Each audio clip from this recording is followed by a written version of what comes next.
Here we have the Deckard Stream synth, which is a recreation of the Yamaha CS-80. And I thought it would be fun to recreate Stevie Wonder's famous GX-1 patch that he used on Village Ghetto Land.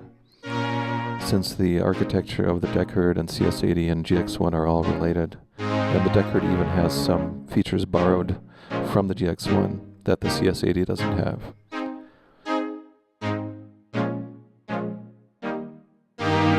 So we have two independent parallel synth layers per voice, which is fantastic. Labeled 1 and 2. And each synth layer has its own pulse width modulation LFO. It's some really full and alive sounds that way. Each layer has its own high-pass, low-pass filter combo, and along with that, its own filter envelope and VCA envelope. And then on the other side, you have the independent velocity and aftertouch controls.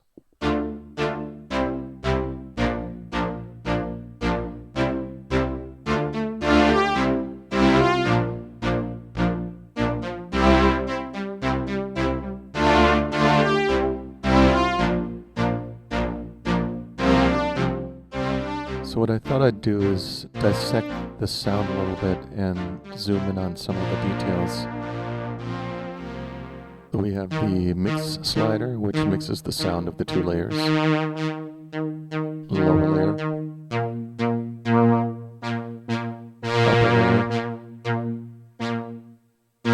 And this is what they sound like together.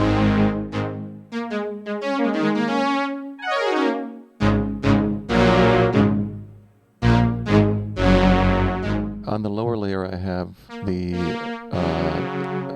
bow sound, which has a bit of a sharper attack. And I'm raising the resonance a little bit to get a little more juice in there.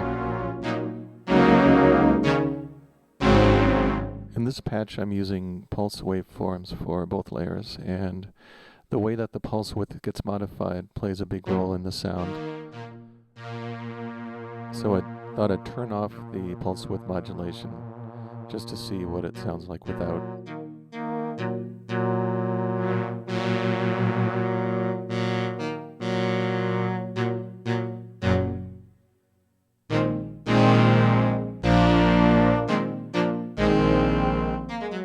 So very different, as you can hear. You may be able to tell I have a slight amount of very fast vibrato in there. One feature that they put in the Deckard that is not in the CS-80, which I think is important in this sound, in the GX-1 sound, is that the pulse width modulation LFO can be synced across all voices, and that's what it is in the GX-1.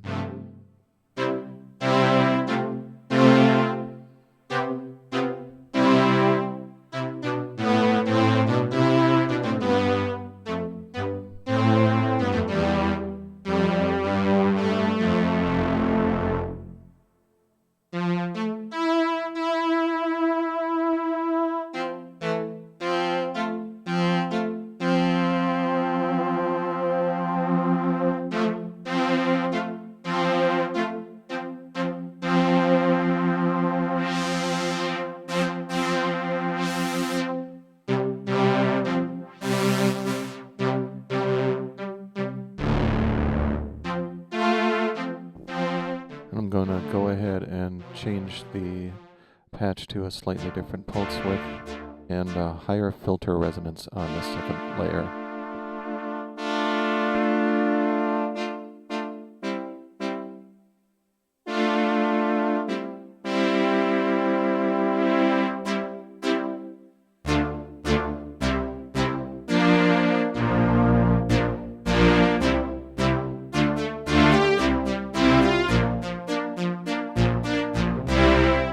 Anyway, I hope you enjoyed this little walkthrough.